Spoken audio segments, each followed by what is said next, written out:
मेरे प्यारे स्टूडेंटों, आज सभी को न्यू ईयर 2024 की शुभकामनाएं। आज हम बेटा क्लास 9th मैथ लेसन पढ़ेंगे सांख्यिकी। सांख्यिकी में बेटा हमें क्या पढ़ना है? सांख्यिकी में बेटा हमें पढ़ना है सांख्यिकी क्या है, उसमें कौन कौन सी परिभाषाएं ज्यादातर पूछी जाती हैं, किन किन के नाम ज्यादा अग्रसर रहते हैं, उनके विषय में हम सीखेंगे। सांख्यिकी जो होता है, सांख्यिकी के कितने प्रकार हैं, उनमें कौन कौन सी विधियों के द्वारा हम उसको आसानी से सॉल्व कर सकते हैं। 9th में जो जो सिलेबस रहेगा उस सिलेबस को टच करते हुए हम आगे बढ़ेंगे। जैसे पहली आपकी डेफिनेशन बनती है सांख्यिकी की। सांख्यिकी ज्ञान की वह शाखा है जिसका संख्याओं तथा संख्यात्मक आंकड़ों से जिसका संबंध जो होता है। सांख्यिकी क्या है? सांख्यिकी ज्ञान की वह शाखा है जिसका संबंध होता है बेटा, जिसका संबंध संख्याओं तथा संख्यात्मक आंकड़ों से है। क्या कहलाती है बेटा? आपकी सांख्यिकी कहलाती है।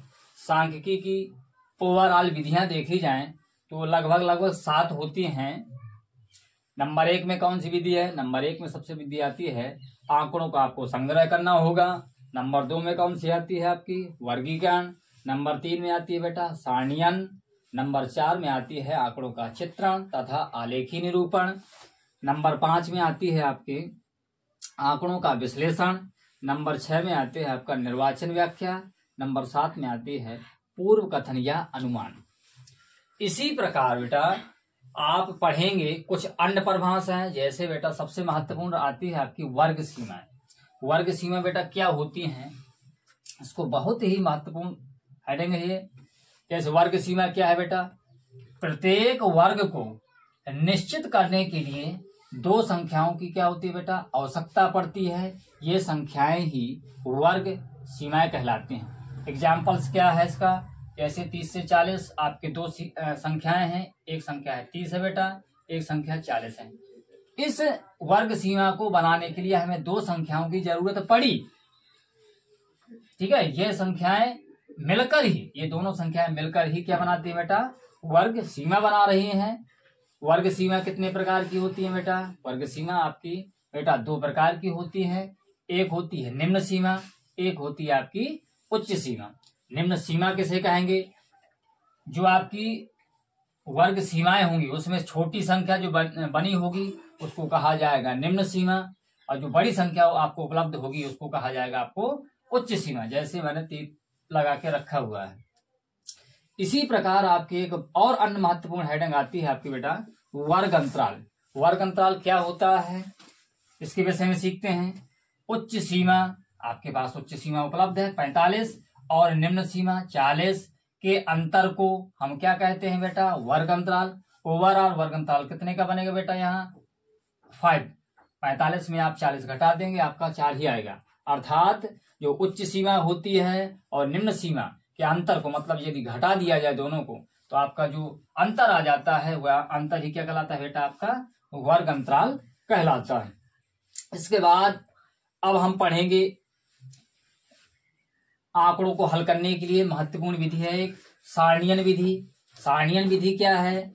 सारणीयन वह विधि है या वह तरीका है जिसमें वर्गीकृत आंकड़ों को पंक्तियों आप जानते हैं क्षैतिज लाइनों में लिखा जाएगा उसको, और स्तंभों का मतलब होता है ऊर्ध्वाधर में व्यवस्थित रूप से रखा जाता है।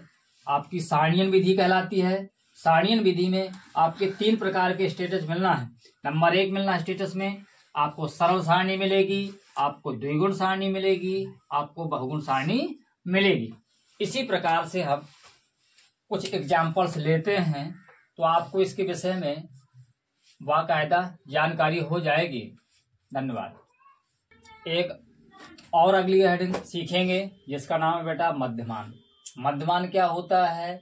इसके बाद हम पढ़ेंगे बेटा टैली विधि से क्वेश्चनों को सॉल्व करना। इसी में प्रयुक्त रहेगा बेटा आपका टैली चिन्ह। पहले हम देखते हैं बेटा मध्यमान। मध्यमान क्या है? चर का वह मान जो निम्न सीमा, इससे पहले आपने अभी निम्न सीमा और उच्च सीमा के विषय में भली भांति सीखा। निम्न सीमा और उच्च सीमा के ठीक बीच में होता है। चर का वह मान जो निम्न सीमा और उच्च सीमा के ठीक बीच में होता है, वह मान आपका क्या कहलाता है बेटा? आपका मध्यमान कहलाता है। मध्यमान के लिए हमने एग्जाम्पल्स लिख रखा है। क्या है एग्जाम्पल्स? जैसे आपके पास एक निम्न सीमा है 40, उच्च सीमा है आपकी 50।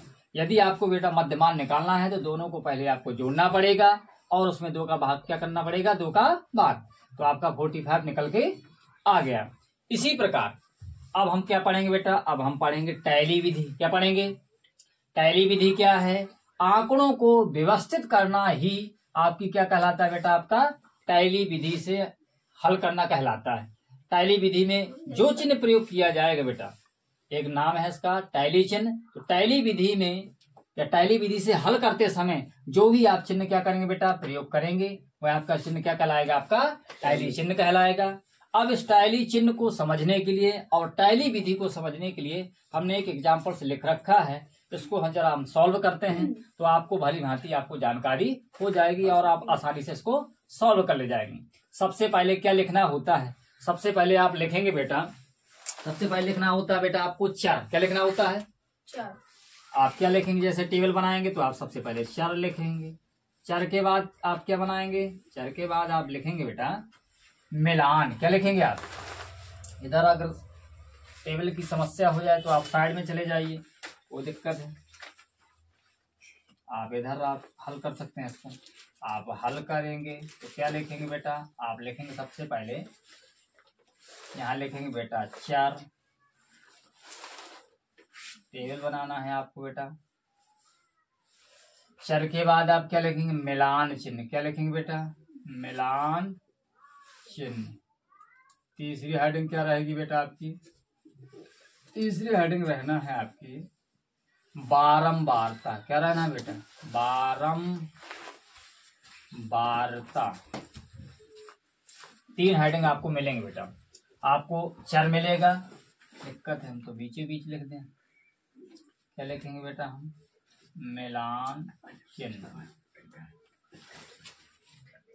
ध्यान दें, आवाज नहीं करें, ध्यान दें। जैसे सबसे पहले चर। चर में आप गिनतियों को ढूंढेंगे। सबसे पहला सबसे छोटा वर्ड देखें आप। सबसे छोटा वर्ड कौन सा आपका? 26 लिखा हुआ है। आप यहाँ 26 लिख दें। 26 में बेटा आप देखें 26 कितनी बार आया? आप यहाँ ध्यान दें। 26 1 बार, आपका 2 बार, 3 बार, आगे बढ़ेंगे आपको 4 बार, 4 के बाद आपको कितना मिला? 5 बार, 5 के बाद आपको 6 बार और 7 बार। आपको बेटा यहाँ 26 जो अंक है वो कितनी बार मिल रहा है आपको? 7 बार। कितनी बार मिल रहा है? तो 7 बार के लिए क्या करेंगे? टैली चिन्ह कैसे प्रयोग किया जाता है 7 बार के लिए? आप पहले सीधी ऊर्ध्वाधर लाइनें आप खींच देंगे, सीधी वो भी। पहले आप खींचेंगे 1 2 3 4। ये तो हो गई 4 बार के लिए। जब भी 5वां अंक प्रयोग किया जाता है तो इन टैली चिन्हों को बेटा क्या कर दिया जाता है? काट दिया जाता है। तो इसको ही कहा जाता है 5। क्या कहा जाता है? 5 हो गया। आपको 6 करना है, 6 के लिए आपको अलग से करना पड़ेगा। 7 करना है, उसके लिए फिर अलग से करना पड़ेगा। तो आपको टोटल आप बारंबारता कितनी हो गई बेटा? 7। मतलब क्या है कि 26 आपका कितनी बार प्रयोग हुआ? 7 बार। कितनी बार प्रयोग हुआ? इसके बाद अब हम अगले अंक की ओर जाते हैं। तो 26 के बाद आपका कौन सा अंक लिखा हुआ है? 26 के बाद हमें लगभग दिख रहा है 28। क्या दिख रहा है बेटा? 27 दिख रहा है। तो 27 देख लेते हैं। 27 इसमें बेटा है नहीं है, 1 लिखा 27। 1 बार 27 है। और ज्यादा गौर कर लेते हैं बेटा। 27 एक ही बार हमें नजर आ रहा है केवल। तो अब हम 27 लिख देंगे बेटा। 1 बार, तो 1 बार टैली चिन्ह प्रयोग कर दिया। इसके बाद बारंबारता में भी हम कितना लिख देंगे? 1 लिख देंगे। 27 के बाद आप क्या देखेंगे बेटा? 28। क्या देखेंगे? 28 देखो, गौर करो बेटा। 28 1 बार 28 लिखा हुआ है। इसके बाद 2 बार है, इसके बाद आपका 3 बार है, इसके बाद आपका 4 बार है, और इसके बाद आपका 5 बार, केवल 5 बार। यहाँ ध्यान दे बेटा, बार बार 5 बार को कैसे टैली चिन्ह में प्रदर्शित करेंगे, यहाँ ध्यान दें। पहले आप 4 टैली चिन्ह लगा दिया, लग गए। आपको 5वां टैली चिन्ह का प्रयोग करना है, तो आप 5वीं लाइन नहीं टैली चिन्ह का प्रयोग करेंगे, आप इसको तिरछा बेटा क्या कर देंगे, काट देंगे। तो इसी को आप क्या कहेंगे, 5वां। कितनी बारंबारता हो जाएगी इसकी बेटा, इसकी बारंबारता हो जाएगी 5, क्योंकि 5 टैली चिन्ह इसमें प्रयोग हुए हैं। अब यहाँ से 28 के बाद हम पहुंचते हैं 29। देख लें, 29 कहीं दिख रहा है क्या हमें, 29 शायद इसमें है नहीं, तब भी हम देख लेते हैं क्या 29 हमारा मिला। 29 हमारा मिला एक बार। 29 की ओर आगे बढ़ते हैं तो 29 हमारा कितने मिला, एक बार मिल गया।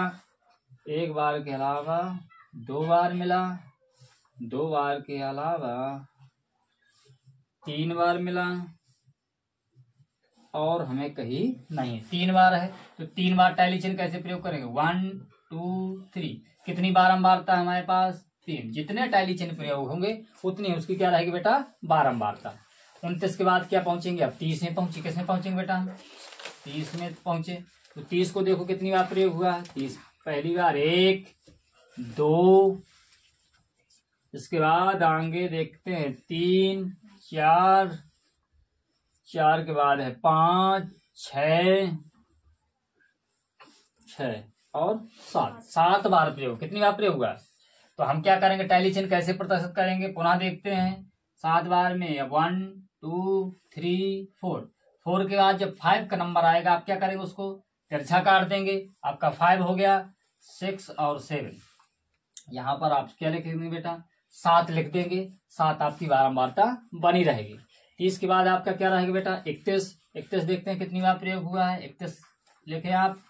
31 को गौर करो, 31 पहली बार 1 आया, इसके बाद आप यहाँ पे 2 देखेंगे, इसके बाद आप देखेंगे 3 देखेंगे, 4 देखेंगे, इसके बाद कहीं नहीं देखे 4 आप देखेंगे इसमें। तो 4 टैली चिन्ह सीधे सीधे लग जाते, 2 3 4, सिंपल से। आप यहाँ क्या बारंबारता दर्शाएंगे, आप 4 बारंबारता दर्शा देंगे। 31 के बाद आप क्या देखेंगे, अगला अंक जो आएगा बेटा 32 क्या आएगा। 32 जो देख लेते हैं इसमें लिखा हुआ है कि नहीं लिखा, लिखा हुआ है बेटा, तो आप 32 का प्रयोग करेंगे। 32 में आप ढूंढे कौन कौन से अंक आ रहे हैं भाई, 32। 31 के बाद बेटा अब हम काउंट करेंगे बेटा, 32 कितनी बार आया है, 32 को जरा काउंट करते हैं। 32 बार कितनी बार आया है, 32 को देखते हैं तो 1 2 3 और 4, 4 बार आया है। 32 लिख देते हैं बेटा इधर। कितनी बार आया, 1 2 3 4। यदि 5 बार आया होता तो इसको काट देते टैली चिन्ह को, अब इधर 4 लिख दें बारंबारता में। 32 के बाद क्या बचा, अब 32 के बाद आप 33 में पहुंचते हैं। 33 देखे यदि इसमें लिखा है या नहीं लिखा, 33 आपको नहीं मिला इधर। 33 यहाँ पहली बार मिला, 1 बार। 33 इधर बेटा है नहीं, केवल 1 बार। 33 बेटा कितनी बार, केवल 1 बार। बारंबारता भी बेटा 1 बार हो जाएगी। अब आप 34 को देखेंगे बेटा यदि है या नहीं है। 34 देख लेते हैं। 34 भाई 1 बार बेटा मेरा 34, इसके बाद बेटा 2 बार मिला 34, इसके बाद बेटा 3 बार मिला 34, इसके बाद केवल 3 ही बार मिल रहा 34। 34 बेटा कितनी बार, 3 बार। इस लाइन को थोड़ा और स्केप कर देते हैं। 1 2 3 आपकी बारंबारता बेटा कितनी रहेगी, 3 रहेगी। आगे बढ़ाते हैं इसी प्रकार हम। 34 के बाद बेटा हम 35 देखते हैं। 35 35 35 35 35 35 35 हमें फर्स्ट बार मिला, 1 2 बार मिला। 35 1 बार, 35 2 बार, 35 35 3 बार, 4 बार, केवल और केवल 4 बार। 35 आपको बेटा कितनी बार मिलना है, 35 मिलना है बेटा आपको 4 बार। आप यहाँ 35 लिखेंगे। 35 कितनी बार, 1 2 3 4, 4 टैली चिन्ह बनाए। इसके बाद बेटा बारंबारता कितनी रहेगी, बारंबारता भी बेटा 4 ही रहेगी। इसके बाद आप 36 को काउंट करें बेटा, 36 36 36 आपका पहली बार, 36 आपका दूसरी बार, 36 आपका बेटा तीसरी बार, और कहना है केवल 36 आपका 3 बार बेटा, 1 2 3। बारंबारता बेटा कितनी रहेगी आपकी, 3 ही रहेगी। लास्ट अंक बचा आपका केवल 37, तो 37 को आप काउंट कर ले बेटा। 37 को आप काउंट करेंगे तो 1 2, इसके बाद बेटा 3 4 5 6 7, 7 बार। 37 बेटा आपको कितनी बार मिलना, 37 मिलना आपको बेटा 7 बार। तो 7 के लिए कैसे आप करेंगे, 1 2 3 4, 4 तक सिंपल। इसके बाद जब 5वां टैली चिन्ह लगाया जाता है इसको तो काटा जाता है बेटा, 5 हो गए। आपका छठा 7वां, आपकी कितनी बेटा, बारंबारता 7 है। यही आपका एग्जैक्ट आंसर है। मुझे उम्मीद है कि आपको समझ में आया होगा। मेरे चैनल्स को ज़्यादा से ज़्यादा सब्सक्राइब और शेयर करें। धन्यवाद।